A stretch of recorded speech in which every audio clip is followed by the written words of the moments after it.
Hi everyone, it's Rabbi Dr. Jack Cohen with the Dating Shalom Bayis series. I hope everyone is well. I want to wish everyone a Freilich Hanukkah, Simchat Chanukah. You should have a fantastic holiday and really enjoy. Anybody out there in the world who needs my help in any way in dating or Shalom Bayis or dating coaching or to evaluate a relationship or to help you write a resume or put a top 10 list together, please reach me from anywhere in the world. I'm at 305-206-1916. You can WhatsApp me, you can send me a text, you can call me. It's fine. Happy to hear from you and to help you in every way because I love this work. So the inspiration for tonight's presentation is a text that I got from a mom who was deeply concerned about a relationship that her 24-year-old daughter is in. Let me read you this text. Hello, Rabbi Dr. Jack Cohen. My name is Dina. I'm contacting you regarding my daughter Leah. She's 24 and she's dating a boy, but our family has really some deep concerns. I want to add that Leah's sister is engaged to be married to a person who's also got a nice profession, and that Leah has another older sister who's a doctor. And she writes, myself and Leah's dad are smart, reasonable people. We're both hard workers. I want to add that Leah is a very gentle, kind girl, and we want to be sure that she's happy with the person that she's dating. And we have our concerns. In the initial weeks, she had expressed reservations and mentioned that she does sometimes not miss him, sometimes she does him. She's been getting to like him a little bit more, but we have our concerns because the boy has a degree and he graduated with a degree that gives him the opportunity to earn. However, he hasn't shown any motivation in his career path, nor has he taken a job in his career path. In general, his disposition is very unmotivated, and it's difficult to make even small talk with him because he doesn't talk too much to the girl's family. In the early weeks of their dating, the mom writes, we all urged Leah to end it as we simply did not see her in a happy state of mind. She now claims that maybe she's feeling a little better about it, but we're really concerned. I want to add, she tells me, that Leah feels a bit embarrassed and doesn't feel proud to be with this man, and yet is getting herself deeper into it. So now she writes me in a follow-up text, I'm now hearing from Leah that he's not doing the extra work that he's supposed to do to try to plan to get a job in his vocation. He also doesn't have the money for continuing education. He's certainly not doing anything to bring in parnasa. And the parents are very worried. The mom writes, my stepson runs a pickle stand on weekends under a tent. He's driven for a DoorDash and he puts up sukkahs for extra cash. He himself is 24 and he graduated a respectable college in New York. With this fellow that Leah's dating, there's no motivation, there's no effort, and we're really concerned. He doesn't show that he has any motivation to get a job or to find vocation, and we're really worried that they've been going out for 6 months, and where is this going? How will they pay for their rent and put food on the table, etc.? And then she writes, just to add, Leah's dad is also driven. He has 2 advanced degrees, numerous certifications, and he often works 60-hour work weeks. That's what she saw at home, so we're very troubled about this, and we want to figure out what should we do and how should we approach this. It's a little marked up because, Baruch Hashem, coincidentally, we had a wedding here. Sunday night, we had an incredible experience. One of my clients, who I've known for 3 years, a woman in her mid-40s, called me up and she said, Dr. Jack, I need your help. I want to get married tonight. It's a long story and hopefully I'll be able to publish it. But don't ask me how. We pulled it off. We had a wedding here with about 50 people. The word got out that there was a wedding in Flatbush. Many people streamed here. Musicians offering their services for free. Entertainers offering their services for free. Many people donated and we had no Seudah starting the wedding. Baruch Hashem, after the wedding ceremony, there was a Seudah here for Seudah Shlomo HaMelech with wine and all types of wonderful alcoholic beverages. We had a fantastic time. But anyway, she had asked me to work up the possibility of officiating the wedding, and I almost did, but thank God I handed it off to someone else. And what you see here is a ksuva. This is the marriage contract that is signed by the chassan, where he says, Ani eflach ve'okar ve'ozen. And I'm going to explain what that means here by citing some of the guidelines that Rabbi Miller brings down. And that is the following. That the chassan promises, Ani eflach, I'm going to work. Felach means to work. If necessary, he's going to do any kind of work. You heard that? Ladies and gentlemen, any kind of work in order to support his wife. V'okir. The second thing that he obligates himself to is, I'm going to honor. He promises to give cover to his wife. Cover doesn't mean he's going to be mevazeh or embarrass or shame his wife or mistreat her in any way. No. Cover means he's going to give her more honor than he gives other people. He doesn't make ksuva with other people. He promises to honor his wife more than other people. I'm quoting verbatim what Rabbi Miller said. Va'ozen, I'm going to support her, which means even though I'm capable of supporting you without work, work is not enough. You have to take the money from your work and physically hand it to her. Here, my dear wife, here's the money. Ve'efarnes, I'll furnish. What does that mean? I'm going to furnish you, my dear wife, with all your needs. It's not only food you have to have, in addition to food, other things according to the normal standards of the time of the age. So you're obligating yourself as a groom. And it states, Kehalachos Govrin Yehudayin. What does that mean? that I will fulfill my obligations in accordance with the obligations of Jewish men, which means that Jewish men have different obligations than Gentile men. The Gentile men take on obligations, but nothing like the obligations of Govrin Yehudain, a Jewish husband. A Jewish husband has a whole different set of circumstances and obligations than a Gentile husband, meaning that the Falchin, a Jewish husband, obligates himself to work, or Mokrin, obligates himself to honor his wife, Vizanin, and support his wife, or Mefarnesin, and furnish her with all her necessities. L'nishirun bekushta, and they do it with what? The Gemara tells us, with truth. Be'emes. He signs the ksuva that he's going to do it with truth. Not merely to be able to get public opinion behind him, to look like he's a fine guy. You have to be a person who's actually a true person to your wife. That means you have to behave in emeskai, with emes tiktaha. Now let's talk about work a little bit. The Gemara tells us, Gedola melacha, how great is work? Shemechabedes is bala, because it uplifts the person, because it raises the person, because it brings honor to the person. Let's get into that a little bit. And Rabbi Miller writes, now we come to a delicate problem. And that's the problem of husbands that fail in the responsibility of providing for their family, or supporting their family. When every chassan or groom is about to get married, two witnesses come with a handkerchief and make what's called the acquisition, a kabbalas kinyan. The kinyan means the obligation that he takes upon himself of what's written in Ksura. By lifting the scarf or the handkerchief, he accepts all the responsibilities that are written in the Ksuva. He's obligating himself by the terms of that contract. That's an obligation that's just as binding as any other obligation in the world. It's a kinyan d'oraisa, which is acquisition, which is, fulfilled according to the laws of the Torah. And the kinyan, or the transaction, says as follows: Ani eflach, I will work. In Arabic, it means a working man. I will honor, which is v'yakir, v'ayazun. I will support, like decent Jewish men. So the man obligates himself to work. Now the question is, suppose he never learned any kind of craft. He doesn't know how to make a living. So the rabbi writes, that's a pity, because now you have problems. There's an opportunity for everyone in the world, Rabbi Miller writes, to work. There's no excuse for this whatsoever. Listen, you could be a Ben Torah, you have no job, so you know what? You put on a red jacket and you could be a waiter every Sunday. This is what he says that took place when he was alive. You could be a waiter for a caterer. You can make a living in any way. Here's another person that came to him, Rabbi Miller writes. In his spare time, he takes pictures at weddings. There are thousands of things you could do. There is work to be done. The excuse that I'm a shlemazel, that I can't get anything done right, is a yetzirah. That's just a nonsense excuse. There's no excuse for that. Here's a case that I don't want to talk about at length, the rabbi writes, but there's another case. Suppose he wants to sit and learn.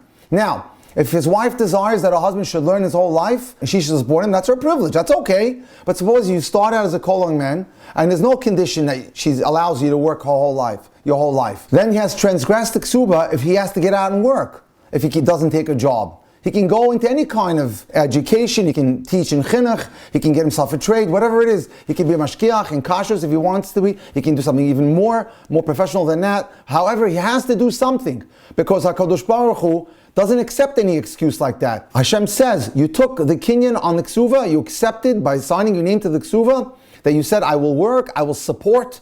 Now suppose a person does work, however, you should know, one of the benefits of working is that the man is not found in the house too much. One of the things that has been a real predicament in this coronavirus COVID era is men are in the house too long, and that's creating problems. And one of the great benefits of being able to work is you get out of the house.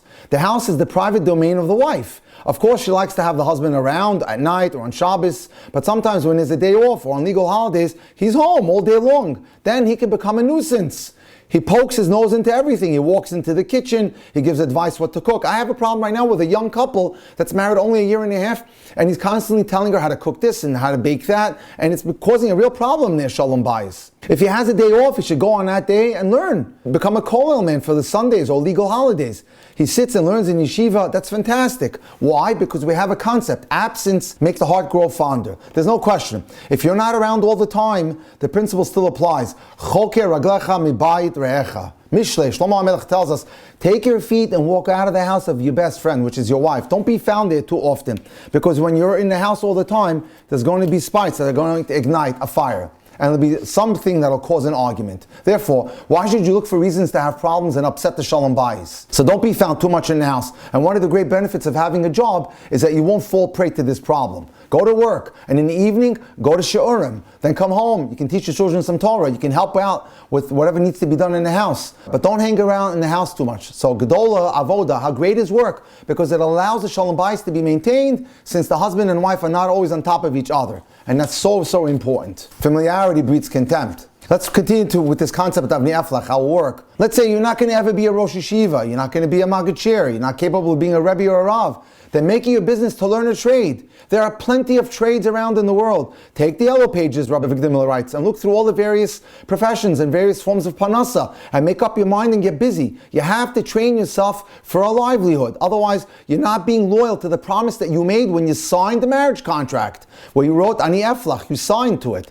By the way, while we're on the subject, the rabbi writes, I have to speak harshly about people who become more religious and observant, who come into Torah and under the banner of Torah, and then they make it a profession of shroring, which is putting their hand out and asking for help constantly all the time, asking for tzedakah. And he says it's a crime that people just dress up in black suits and white shirts, grow big beards, and they go around collecting money from shul to shul. He goes, that's a Baal Tshuva? That's not something that the Jewish people should support, to stand on the street and beg. You have to make every effort to go get a trade, whatever it may be. He says, we don't need you. Of course, we're happy to have Baalei Tshuva and we want to encourage them, but you have to be a mensch, and part of being a mensch is Gadola Malacha Shemechabedes is Bala. How great is work, for it uplifts the person. It gives dignity and honor and respect to a person. Now, sometimes we have a case of these kind of people who have excuses. Some people will say, I can't keep a job, I can't get along with my boss. Other people say, I'm sick, I can't go to work because I'm sick, and the rabbi takes issue with this. What do you mean you're sick? You're not sick. Years have passed by, he acts like a sick man, he's perfectly well, but now he's so convinced that he's sick, you can't tell him anything anymore. This person, Rabbi Miller writes, is a tremendous Baal Avera. He's a sinner in the biggest way. His poor wife now is forced to go to work. She has to pay tuition for the children in yeshivas in order that they should become B'nai Torah. She's doing her job, and this sinner of a husband who's trying to dodge his responsibilities, he should know he's going to get it someday bad. Right now, the rabbi writes, he has nachas, he's pleasure, he's sitting home on the lazy boy. His children are being married off because the wife is killing herself to do so. He's happy, but it's not due to him. It's due to his tremendously loyal wife who's taking care of the children without earning any money to support the house. But he's going to get it someday. There's an olam haba, Rabbi Miller writes, and there's yesh din, there's going to be judgment, yesh dayan, and there's a judge who's going to hold him for an accounting for this kind of behavior. To persuade yourself, the rabbi writes, that you're sick is the same sin as doing any other tremendous crime in the world. It's a tremendous iniquity to dodge work, Rabbi Miller writes. Now let's ask some questions. Is it right for a man to learn in kollel and let his wife work? Classic question. And the answer, Rabbi Miller answers, is it depends on where she works. If the environment where she works is not beneficial for her, absolutely not. There's no obligation for her to go to a situation where she may contaminate her neshama in order just to provide. I've told you several stories of women who went out there to work. Especially, there was an incredible story that I told this summer of a woman who went out to work. It was an environment which seemed okay. It started out okay, but there was a woman who was there, and she was like a maternal elderly woman. She was never married, and she egged her on, incited her against her religious husband to the point where she caused her to get divorced. So you have to be very careful. A woman should not lose her neshama for the sake of her husband's learning. However, if she can find a good place to work in, which is clean and kosher, even though the pay is not that much, and they're willing to suffer privation for the sake of his learning, absolutely it's a great idea. If you, meaning the woman and the husband, are in agreement that he's going to go to learn, and he's a serious learner, and you're willing to support him, and you're willing to live a life which is not considered frugal, but an austere life, because you believe in that ideal, kol hakavod, the rabbi supports that 100%. When a girl marries a young man who sits in kollel and learns, you have to know that that home is not an ordinary home, Rabbi Victor Miller writes.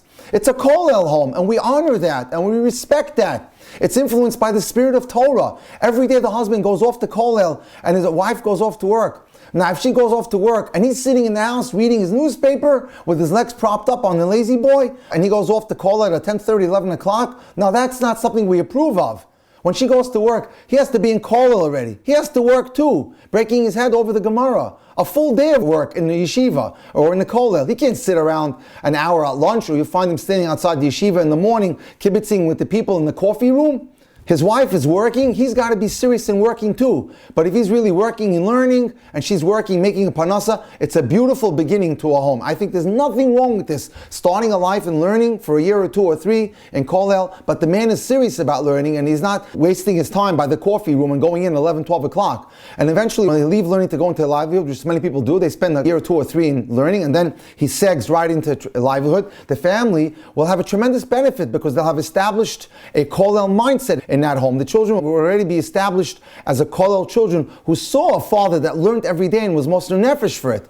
And she, the woman, will have the attitude of a kollel wife that will remain all their lives with them, even if it goes into business or some profession later. Question: if a woman is capable of working, but she would rather stay home and take care of the children, should her husband continue to learn? Very important answer. Listen to this, ladies and gentlemen. The fact that a woman is capable of working does not obligate her to work. Again, even if she wants to work, she's not obligated to work. That's not her obligation. She has to agree that her husband should learn and she should work. If she's not masking, if she's not in agreement to that, then forget about her capabilities and her great talents.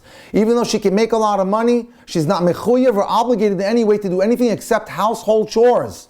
Maybe small things to earn money in the house, but to go out of the house and work someplace, she's not mechuyev at all, Rabbi Vigdamila tells us very clearly. Even teaching, which is a trade that many women do, she's not mechuyev to do. A woman has no obligation. She doesn't say, or she doesn't sign her name to the contract which says, Ani eflach, I will work. That is exclusively the domain of the man. The husband says, I will work. And even though she agreed beforehand that she's willing to work, in order for him to learn, she has the right to back out. After all, she says, I don't want to work anymore. And then he has to leave kollel and go straight to work.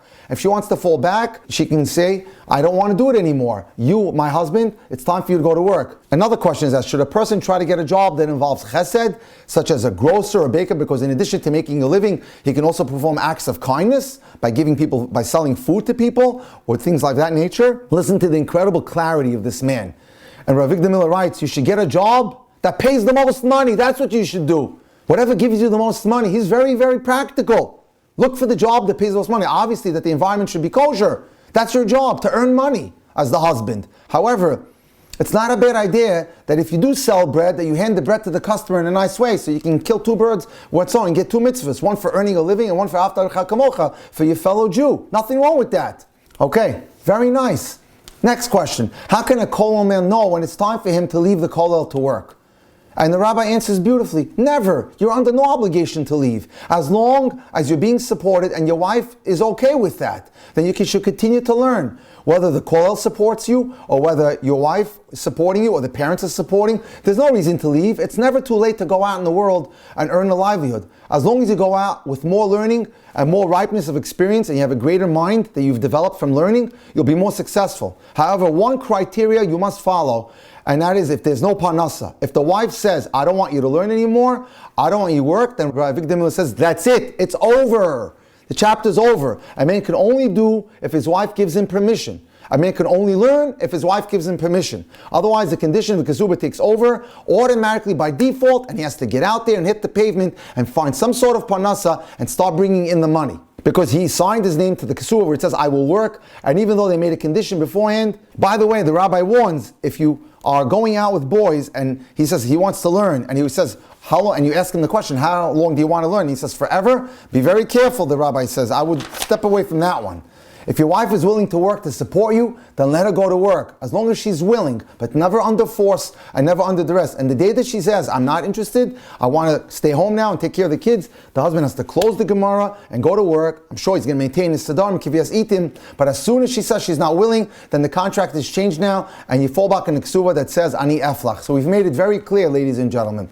It's important to understand that the man has the sole responsibility to make the living. If they happen to enter into an agreement where he's going to learn, and the wife is interested in that, that's fine. But we urge the man to make sure that he's serious with his learning, he shows up on time, and just like the wife goes out there and works very hard 9 to 5 to make the living, he has to make sure that he's putting in solid Siddharim in his yeshiva or his kollel. If his wife changes her mind and says, you know what, it's too hard for me, I can't do this anymore, the man is obligated to conclude matters with his learning and get out there and make a living. As long as they're in agreement, they should have no problems. If it's going well and they're learning, then the rabbi advocates you can continue to learn as long as you want to learn, given that you have parnasa. But parnasa is the key, and parnasa, as we explained, is the exclusive domain of the husband. If you have any questions on this matter, or you'd like a little bit more insight, I'd be delighted to take your questions in any way. You can reach me at 305-206-1916 from anywhere in the world. Have a wonderful, wonderful week, and a Simchas Chanukah and a Freilich Chanukah. Thank you.